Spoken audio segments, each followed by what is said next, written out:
muuqaalada ugu dambeeyay aan soo galiyay YouTube channelkayga waxaan uga hadlay kaamirooyin kala ah Canon 70D Mark II, Canon 90D. maantana waxa miiska noo saaran Canon 80D. kaamiradan Canon 80D waxa la soo saaray sanadkii 2016.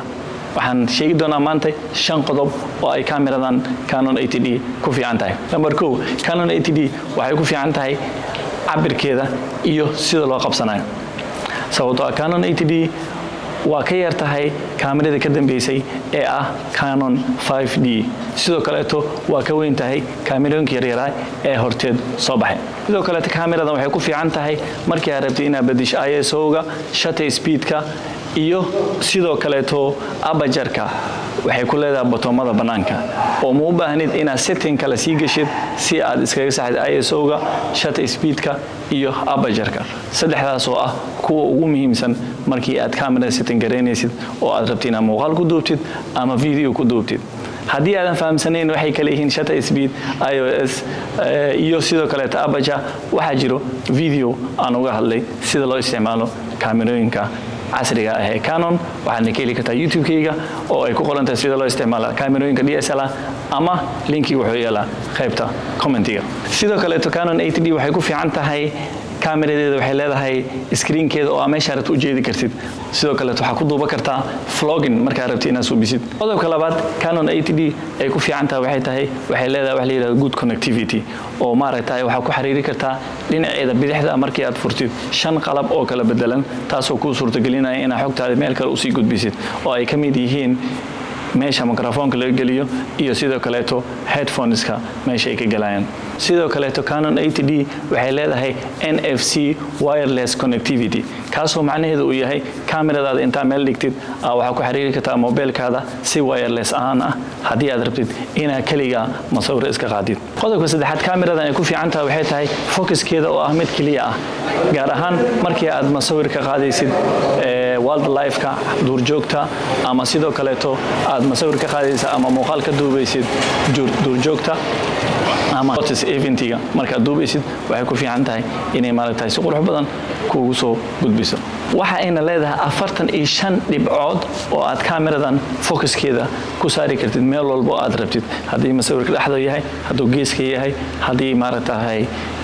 subject-iga uu dhaqaaqayo oo aad rabtid focus-ka inuu noqdo mid la dhaqaaqayo oo raacayo. sidoo kale Canon 80D kaliya ma ahan masawir qaadista inay focus-keeda ku fiican tahay. haddii aad rabtid xataa inaad video duubtid subject-iga video ka duubaysid inuu yahay mid dhaqaaqayo sida sports-ka ama ciyaaraha kale focus-keeda wuxuu kugu soo qabanaa si kaliya ah. waxayna uga fiican tahay kaamirooyin badan oo shirkadda Canon ay soo saartay. sidoo kale haddii ay haysatid kaamirooyin kale ama ha ahaadaan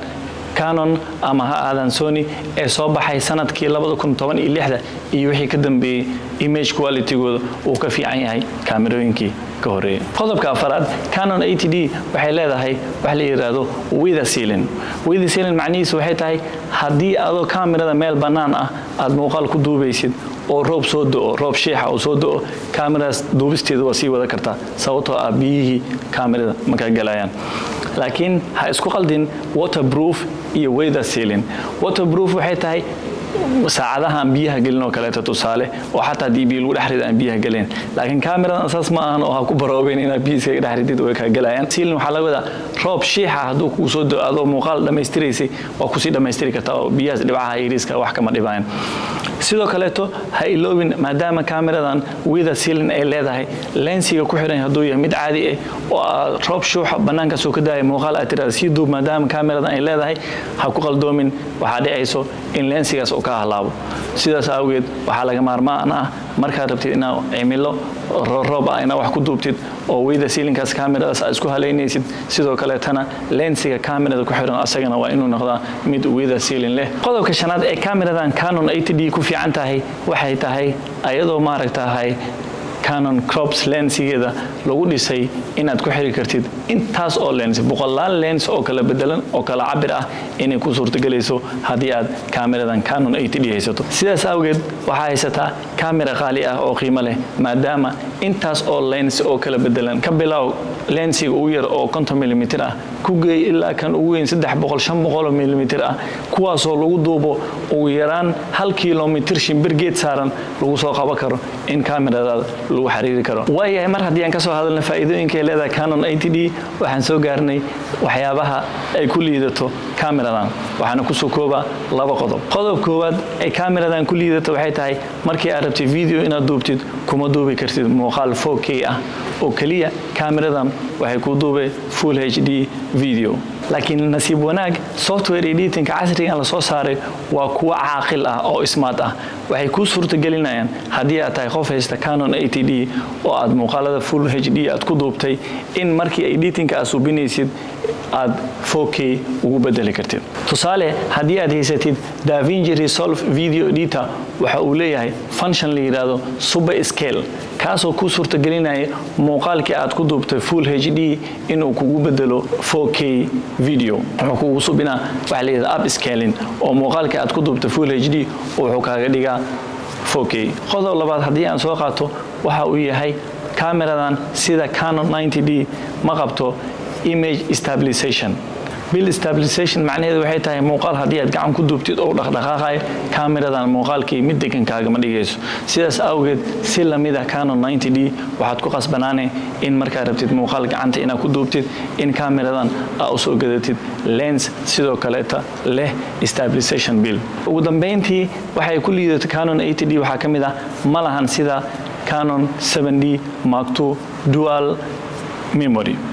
sida aan muuqaalkii horeba Canon 7D Mark II uga soo hadlay waxa galay laba memory kaas oo kala ah memory yar iyo mid weyn laakiin nasiib daro ma lahan kameradan oo waxa galayo hal memory kaliya waayahay waxaan rajeynayaa muuqaalkan inaan wax uun ka faa'iideyn waa Ismaaciil Daami oo idin leh inta muuqaal kaleeto ku kulmayno haddii aad rabto inaad guuleysato waa inaad joogtaysaa isla markaasna waxa aad jeceshahay hadaba si aan u guuleysano ballanteenu waa sabar iyo joogtayn